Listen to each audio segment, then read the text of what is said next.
近年越嚟越多人講食菜好環保，因為種植蔬菜咧比起飼養牲畜嚟講係更加環保㗎。呢一種講法咧都唔係冇道理嘅。不過咧，係咪食蔬菜就係等於環保呢？到底我哋台面上邊嘅蔬菜係咪真係好似我哋所想像咁樣係咁環保嘅呢？你試諗翻一下，琴晚你食嗰碟菜啊，係咪條條都係翠翠綠綠、整整齊齊，塊塊葉都完好無缺，賣相係咪好正呢？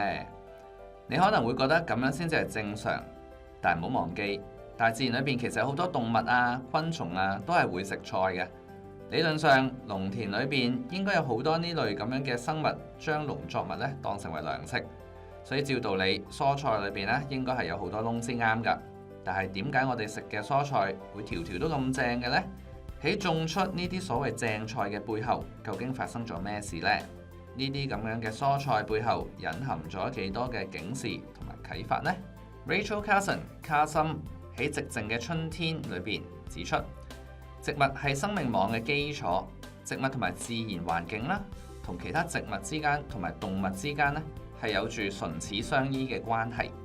佢認同人類有時候咧係無可避免要去干預呢一啲嘅關係嘅，畢竟我哋作為生命網裏邊嘅其中一員，必須要依靠自然環境同埋其他生物嚟生存嘅。咁其實大家有冇諗過，耕種其實都係其中一種干預自然運作嘅行為呢？咁當然有部分嘅農夫咧會選擇一啲嘅自然農法同埋永續農業嘅耕作方式，呢類嘅方式對環境嘅影響係比較少嘅。但係喺現代高度工業化、大規模生產嘅模式底下，生產者咧往往係期望要喺最短嘅時間裏邊得到最大嘅產量，當中往往牽涉開發大量嘅土地作為單一嘅種植，咁樣對自然嘅環境同埋生物多樣性所帶嚟嘅影響咧就好明顯啦。咁當中造成嘅破壞往往係超乎我哋想象嘅。舉個例子啊，病蟲防治對於耕種嚟講咧，歷來都係一個大挑戰。現代嘅農業大規模生產所需要嘅土地面積其實好大嘅，人手除蟲根本上係冇可能，所以咧大量使用呢個人工合成嘅滅蟲劑，成為咗就最普遍嘅做法啦。另外，為咗可以令到產量可以喺最少成本之下最大化，現代嘅農業咧往往亦會加入咗大量嘅化學肥料。咁呢個做法咧已經成為咗一個嘅常規種植啦。呢啲蔬菜亦都被叫做咧常規菜。但係呢啲人工合成化合物係會污染土地同埋水源嘅，亦都會毒害到其他嘅物種，破壞咗生態平衡。呢啲都係種出所謂嘅常規菜背後要付出嘅環境成本同埋生態成本。我哋當然唔希望咧將食物種喺呢個被污染嘅土地裏邊啦，咁亦都唔希望咧用被污染嘅水源咧係用嚟灌溉嘅。但係種植嘅時候，我哋又唔停咁樣將呢啲污染物放喺土地同埋水源裏邊，咁唔係一件好諷刺嘅事咩？另外啦，我哋所用嘅農藥或多或少都會留喺蔬菜上邊，造成殘留農藥同埋食物安全嘅問題，影響我哋嘅健康。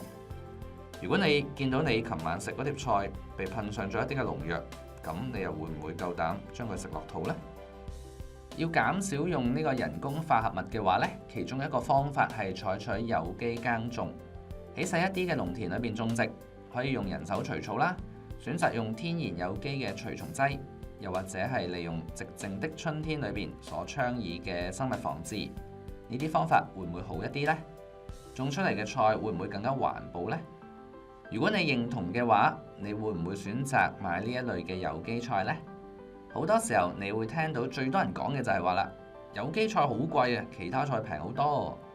試諗下，有機嘅方法要用好多嘅心機啊、體力、精神時間，換嚟嘅係能夠減少環境嘅污染，減輕生態嘅破壞，又食得健康同安心啲，成本自然唔會細啦。所以呢類有機菜嘅價呢，先至叫做合理嘅。如果係咁嘅話，我哋應該反問嘅係點解常規菜可以咁平？除咗大量生產、機械化呢啲因素之外，大量使用人工化合物亦都會令成本下降。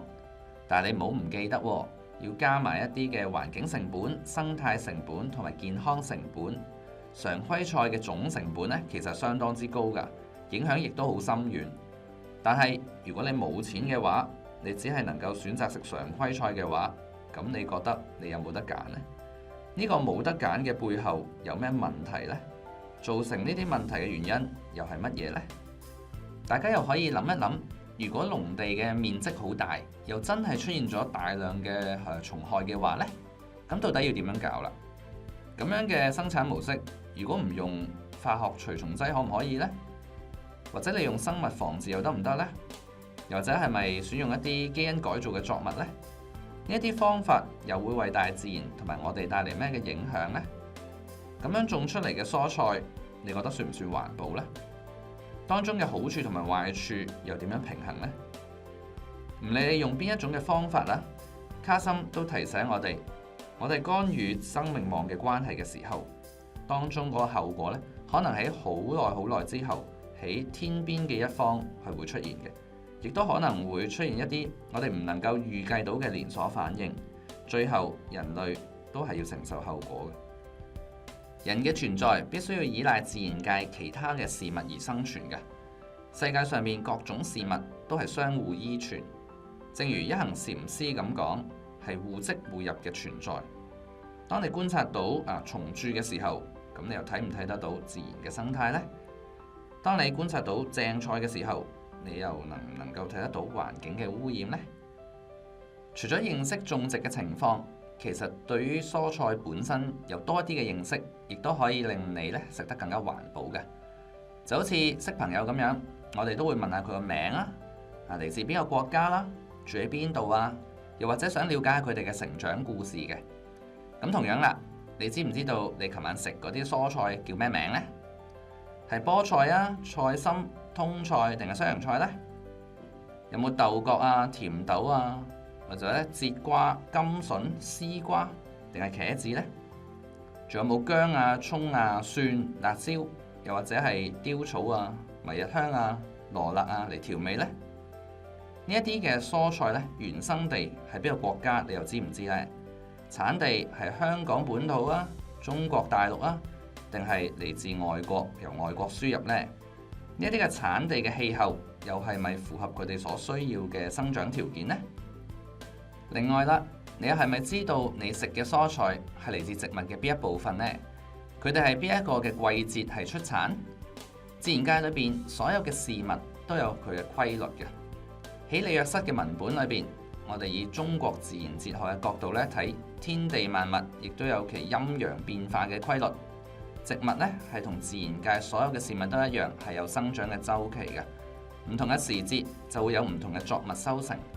如果種植可以配合作物嘅生長同埋大自然嘅規律呢，咁就可以做到順應自然啦。嗱，以薑作為例子啦，我哋用嚟食嘅部分呢，其實係植物薑嘅根塊嚟嘅，而佢嘅生長規律係春生夏長，秋收冬藏。秋冬嘅時候，薑會將養分呢儲存到個薑塊裏邊啦。咁因此啦，呢隻時候嘅薑呢，就係最為強壯啊，最美味嘅。換句話講，薑嘅時令呢，就係喺秋冬。咁菠菜呢、菜心呢、甜豆呢、節瓜啊、茄子呢，你又知唔知道佢哋嘅時令係幾時呢？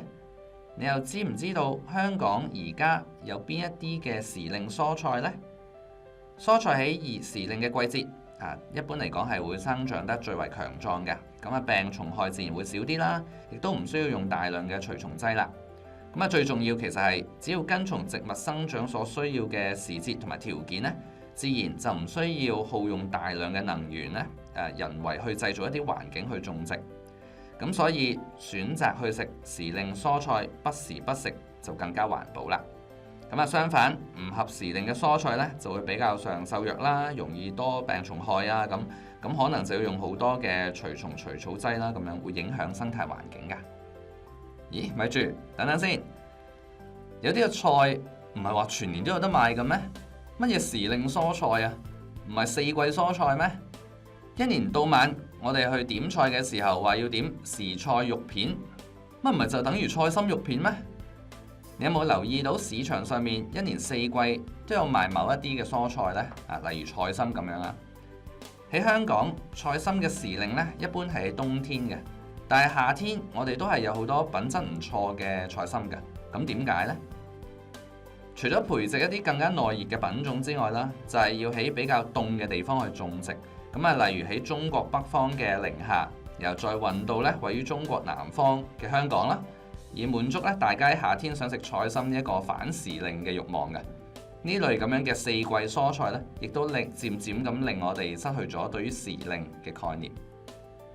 呢類咁嘅長遠運輸，當然可以令我哋享受到好多唔同國家嘅美食啦，例如土耳其嘅無花果啦、荷蘭嘅番茄啦等等。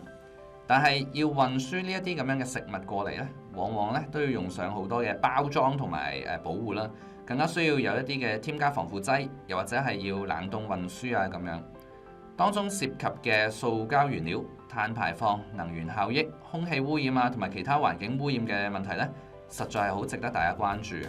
咁你認為呢一類進口蔬菜又係咪真係咁環保呢？如果環保正菜係需要考慮碳排放啊、能源效益啊、自然規律嘅話，咁你覺得水耕種植同埋室內種植又係咪咁環保呢？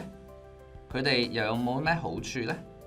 你又會唔會去買水耕菜啊同埋室內種植嘅菜呢？點解呢？嗱，我哋翻返去第一個問題啊，你覺得食菜係咪真係好環保呢？你有冇考慮過環境成本、生態成本？係咪需要符合永續生活、對環境友善先叫環保呢？你又諗下，你琴晚食嗰碟菜係咪環保正菜呢？你有冇得揀？如果冇得揀嘅話，點解會冇得揀呢？如果有得揀嘅話，你又會唔會選擇本地時令有機菜呢？